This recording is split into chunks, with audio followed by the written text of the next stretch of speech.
주님의 은혜가 저와 성의 10년간에 충만하시길 주님의 이름으로 축원드립니다. 예수님께서 예루살렘 성에 나귀새끼를 타고 입성하신 일은 마태복음 21장, 마가복음 11장, 누가복음 19장, 요한복음 12장 등 4복음서에 모두 기록되어 있습니다. 예수님께서 나귀새끼를 타고 입성하신 것은 스가랴 선지자께서 메시아에 대해 예언하신 말씀인 스가랴 9장 9절, 시온에 따라 크게 기뻐할지어다, 예루살렘에 따라 즐거이 부를지어다. 보라, 내 왕이 내게 임하시나니 그는 공의로우시며 구원을 베푸시며 겸손하여서 나귀를 타시나니 나귀의 작은 것 곧 나귀 새끼니라 라고 말씀을 했습니다. 근데 그 예언의 말씀이 이루어진 것이죠. 그래서 예수님이 굳이 왜 나귀 새끼를 타셨는가? 그것은 하나님 말씀을 이루시려고 하신 겁니다. 그래서 나귀 새끼를 타고 입성하신 이것을 나중에 제자들이 깨닫게 된 거죠. 그때 예수님께서 왜 나귀 새끼를 타셨는가? 스가랴 선지자가 예언한 말씀을 이루시려고 했던 것이구나 라고 깨닫게 된 것이지요. 예수님께서 예루살렘 성에 입성할 때 무리의 대다수는 그들의 겉옷을 길에 폈습니다. 다른 이들은 나뭇가지를 베어서 길에 폈고 어떤 이들은 종려나무 가지를 들고 맞으러 나갔습니다. 마태복음 21장 9절 말씀을 보면은 무리들이 앞에서 가고 뒤에서 따르면서 소리를 높였습니다. 호산나 다윗의 자손이여 찬송하리로다. 주의 이름으로 오신 이여 가장 높은 곳에서 호산나 하더라. 이렇게 기록했습니다. 요한복음 12장 13절에서는 호산나 찬송하리로다. 주의 이름으로 오시는 이 곧 이스라엘의 왕이시여 라고 기록하고 있음을 볼 수가 있습니다. 그래서 그때 나귀 타고 입성하신 예수님이 다윗의 자손이고 그분이 이스라엘의 왕이시라고 하는 그러한 무리들의 찬송과 고백이 있는 거죠. 그래서 우리가 이 종려주를 지킬 때에 우리 예수님은 만왕의 왕으로 오셨고 우리를 다스리는 왕으로 이 땅에 오셨다라는 믿음으로 이 말씀을 읽는 것입니다. 그런데 이 예루살렘 성에 입성하신 예수님께서 이스라엘 왕이시며 만왕의 왕으로 오신 분이시지만은 제사장들이 알지 못했습니다. 대제사장이 알지 못했어요.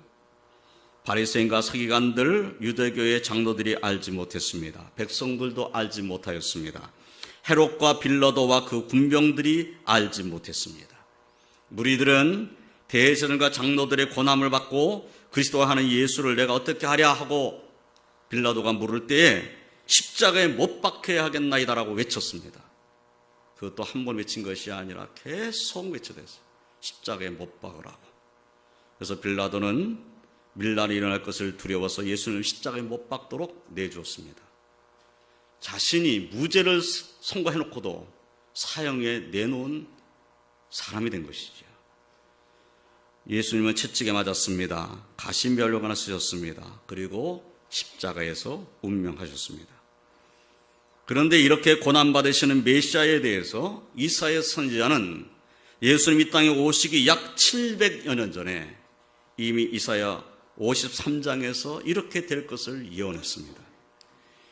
이 예언의 말씀, 그리고 이 예언의 말씀이 예수 그리스도 안에서 이루어졌다는 말씀을 통해서 우리는 우리에게 베풀으신 하나님의 은혜가 무엇인지를 깨닫게 됩니다.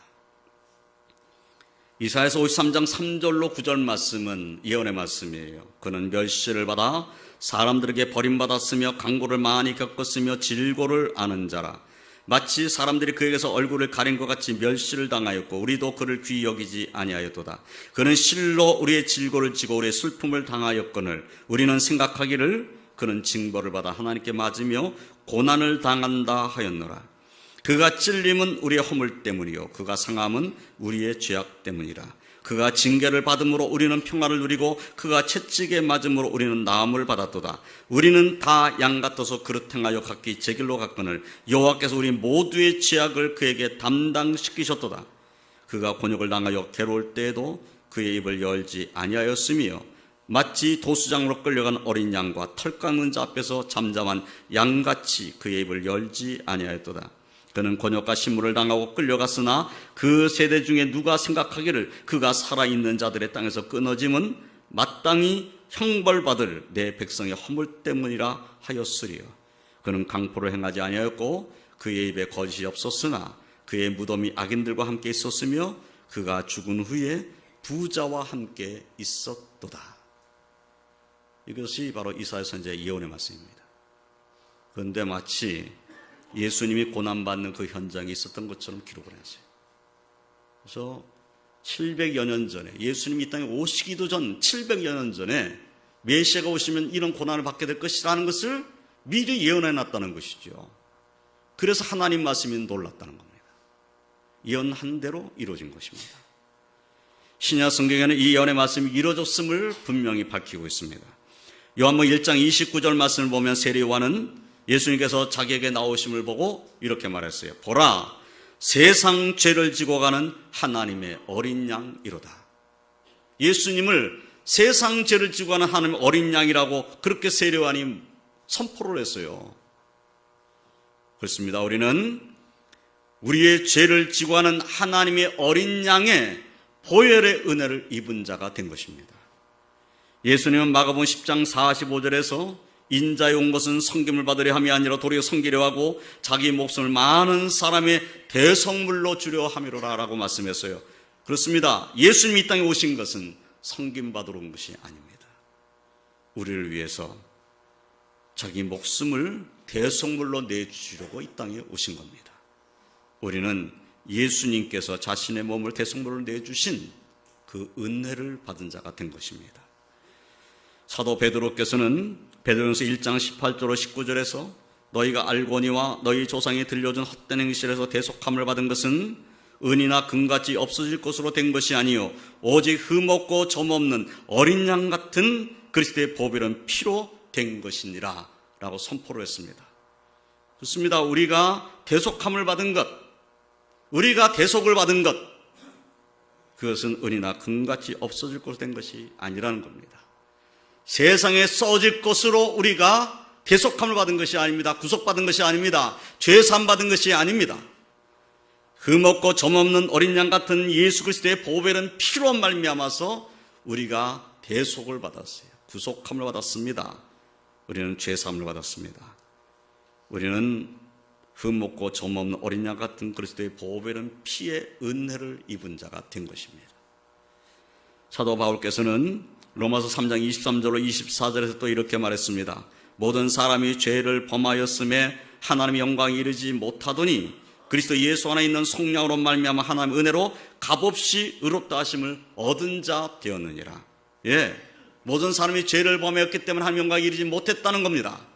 하나님의 영광이 이르지 못했다는 것은 멸망을 의미하는 거예요. 그런데 우리는 예수 그리스도 안에서 속량을 받고 하나님의 은혜로 값없이 의롭다 하심을 얻은 이 놀라운 은혜를 받은 자가 된 것입니다. 로마서 8장 33절로 35절에서 사도 바울은 또 이렇게 말합니다. 누가 능히 하나님의 택하신 자들을 고발하리요 의롭다 하시는 하나님이신 누가 정죄하리요 죽으실 뿐 아니라 다시 살아나시는 그리스도 예수시니 그는 하나님 우편에 계신 자 우리를 위하여 강구하시는 자시니라. 누가 우리를 그리스도의 사랑에서 끊으리요 환난이나 공고나 박해나 기근이나 적신이나 칼이랴. 우리는 하나님께서 택하신 은혜를 입은 자가 되었고 우리는 예수 그리스도로 말미암아 의롭다 하심을 입은 은혜를 입은 자가 되었고 그리고 우리는 끊을 수 없는 예수 그리스도의 사랑을 입은 자가 된 것입니다. 사도 베드로께서는 베드로전서 2장 22절로 25절에서 그는 죄를 범하지 아니하시고 그 입에 거짓도 없으시며 욕을 당하시되 맞대어 욕하지 아니하시고 고난을 당하시되 위협하지 아니하시고 오직 공의로 심판하신 에게 부탁하시며 친히 나무에 달려 그 몸으로 우리 죄를 담당하셨으니 이는 우리로 죄에 대하여 죽고 의에 대하여 살게 하려 하심이라. 그가 채찍에 맞음으로 너희는 나음을 얻었나니 너희가 전에 양과 같이 길을 잃었더니 이제는 너희 영혼의 목자와 감독 되신 이에게 돌아왔느니라. 이사야 선지자의 예언의 말씀이 이렇게 이루어졌다는 것을 사도 베드로가 예수님이 십자가에 달려 돌아가신 채찍에 맞으신 그 일을 가지고 말씀을 했어요. 이사야 선지자가 예언하신 말씀대로 예수님 우리의 죄값을 치르기 위해서 고난을 받으시고 십자가에 돌아가신 것입니다. 우리는 예수 그리스도로 말미암아 죄사함 받았습니다. 의롭다함을 받았습니다. 구원을 받았습니다. 하나님의 죄 없으신 독생자 예수를 우리를 위해 내어주신 은혜로 말미암아 된 것입니다. 우리는 이제 율법 아래 있지 않습니다. 율법의 정죄 아래 있지 않습니다. 우리는 하나님의 은혜 아래 있습니다. 하나님의 은혜 아래 있다는 것은 우리를 위해서 십자가를 지신 예수님의 그 놀라운 은혜 아래 있음을 의미하는 것입니다. 그러므로 나의 죄 때문에 예수님이 십자가를 지셨다는 이 은혜의 의미를 마음 중심으로부터 아는 사람은 다시 죄의 종으로 살 수 없습니다. 죄의 종으로 살아서는 안 되죠. 예수님이 내 죄값을 치르기 위해서 십자가를 지신 것을 내가 믿는다고 하면서 그 주님의 십자가 내 눈앞에 있는 것을 알면서 어떻게 죄의 종으로 또 살 수가 있겠는가 하는 거예요. 은혜를 알았다면, 예수 그리스도의 은혜를, 그 놀라운 은혜를 입은 자가 되었다면, 그 은혜 아래 있는 자가 되었다면 다시 죄의 종으로 살 수 없습니다. 본문 15절로 16절에서 사도 바울께서는 이렇게 말하죠. 그런즉 어찌하리요? 우리가 법 아래 있지 아니하고 은혜 아래 있으니 죄를 지으리요? 그럴 수 없느니라. 너희 자신을 종으로 내주어 누구에게 순종하든지 그 순종을 받는 자의 종이 되는 줄을 너희가 알지 못하느냐? 혹은 죄의 종으로 사망에 이르고 혹은 순종의 종으로 의에 이르느니라 라고 말씀했습니다. 예, 우리가 법 아래 있지 않고 은혜 안에 있다. 이 말은 이걸 곡해한 사람들이 이렇게 생각을 하는 거예요. 아, 나 이제 법 아래 있지 않아. 내가 무슨 죄를 져도 법이 나를 정죄할 수가 없어. 율법이 나를 정죄하지 못해. 그러니까 나는 어떤 죄를 져도 괜찮아. 어떤 죄를 지든 간에 예수님이 다 사해 주셔. 그러니까 죄 짓고 살아도 괜찮아. 이것은 말이 안 되는 소리다 그 말이에요. 예수님의 보혈이 우리의 죄를 씻기에 부족함이 없어요. 그렇다고 해서 나는 언제든지 예수님의 피로 죄 씻음 받을 수 있는 사람이니까 무슨 죄를 져도 된다. 그럴 수 없다는 거예요. 어떻게 죄 없으신 하나님의 아들이 이 땅에 오셔서 나의 죄값을 치는 것을 믿으면서, 어떻게 예수님이 십자가에 달려 돌아가신 것을 믿으면서 또 죄 가운데로 돌아갈 수가 있냐고 말해요. 또 죄를 짓고 나는 예수님 피로 씻음 받았어. 그 말은 예수님 또 한 번 십자가에 못 박는 것과 다를 바가 없는 거예요. 그래서는 안 된다는 것이죠. 우리가 은혜 아래 있기 때문에, 예수 그리스도의 십자가의 은혜 아래 있기 때문에 죄를 질 수 없다고 사도 바울이 말씀하는 겁니다. 그런데 우리는 연약해서 곧잘 죄도 짓고 부족한 모습을 가질 때가 많습니다. 그때 우리는 하나님 앞에 우리가 죄인임을 고백하고 죄를 회개하고 그리고 더욱 하나님을 의지하는 믿음으로 살아야 할 것입니다. 죄의 종으로 살아서는 안 됩니다. 본문 23절 말씀에 죄의 삭은 사망이요 하나님의 은사는 그리스도 예수 우리 주 안에 있는 영생이니라 라고 말씀했습니다. 죄의 삭은 사망입니다. 죄를 짓고 사함받을 수 있을 것이다. 물론 예수 믿으면 사함받습니다. 그러나 일부러 죄 지면서도 사함받는다고 생각하면 안 돼요. 예수 믿어서 난 구원받았으니까 언제든 무슨 죄를 줘도 괜찮아 하고 일부러 죄 짓는 자가 돼서는 안 되는 거죠. 우리는 본래 죄의 종이었습니다. 죄의 종이었을 때는 우리의 지체를 부정과 불법에 내주어서 불법에 이르는 자였습니다. 그때 의에 대해서는 자유로운 자였습니다. 의에 대해서 자유롭다는 것은 하나님의 뜻에 대해서 관심이 없었다고 말해요. 하나님의 뜻이 뭐라고 말씀하시는지 그거는 상관하지 않고 살았다는 거예요. 그래서 하나님의 의에 대해서 자유로워요. 죄를 짓고 사는 겁니다, 그냥. 그러면 그렇게 되면 결국은 어떻게 되죠? 그 마지막이 사망이었다는 거예요. 그런데 이러한 우리에게 거부할 수 없는 하나님의 은혜가 임하였으며 의롭다함을 우리가 받은 것이 되었습니다. 이것은 우리의 행위로 된 것이 아닙니다. 온전히 하나님의 택하심을 따라되는 하나님의 은혜로 된 것입니다. 우리가 의롭다함을 입은 것은 우리가 뭔가를 했기 때문이 아닙니다. 우리가 너무 착하기 때문에 하나님께서 독생자를 보내셔서 나를 구원하신 것이 아니에요. 내가 의로운 자기 때문에 구원하신 것이 아니에요. 죄인이기 때문에 하나님께서 죄인을 구원하시기 위해서 죄 없으신 하나님의 아들이 이 땅에 보내신 겁니다. 죄인을 구원하러 이 땅에 오셨어요. 의인을 구원하러 오신 것이 아닙니다. 나는 의인이야. 나는 죄가 없어. 나는 의롭게 살았어. 그 사람은 예수님 필요 없는 사람이겠죠. 그러나 이 땅에 의인은 없다고 성경이 선포했습니다. 저와 성도님들도 죄 가운데 있었던 자들이었습니다. 거부할 수 없는 하나님의 은혜가 우리에게 임하였기 때문에, 그리고 그 예수 그리스도의 은혜 아래 있기 때문에 우리는 구원받은 하나님의 백성으로 사는 것입니다. 우리는 이제 예수 그리스도의 십자가의 보혈로 말미암아 죄로부터 해방되어 의에게 종이 되었습니다. 이제는 거룩한 하나님 백성이 되었습니다. 거룩한 하나님 백성, 세상과 구별된 하나님의 백성이 되었다고 성경은 말씀하고 있습니다. 그렇다면 우리는 거룩한 하나님 백성답게 살아야 합니다. 오늘 성찬에 참여하는 성도 여러분, 우리가 받는 성찬은 우리를 위해서 고난받으신 예수 그리스도의 몸과 흘리신 그 보혈을 의미합니다. 우리가 그 예수님의 십자가의 보혈로 은혜를 입은 자란다면 우리는 정말 성찬을 받을 때 감사함으로 받아야 할 것입니다. 우리는 하나님 은혜 아래 있습니다. 하나님 사랑 안에 있습니다. 감사함으로 성찬에 참여하시길 주님의 이름으로 축원드립니다.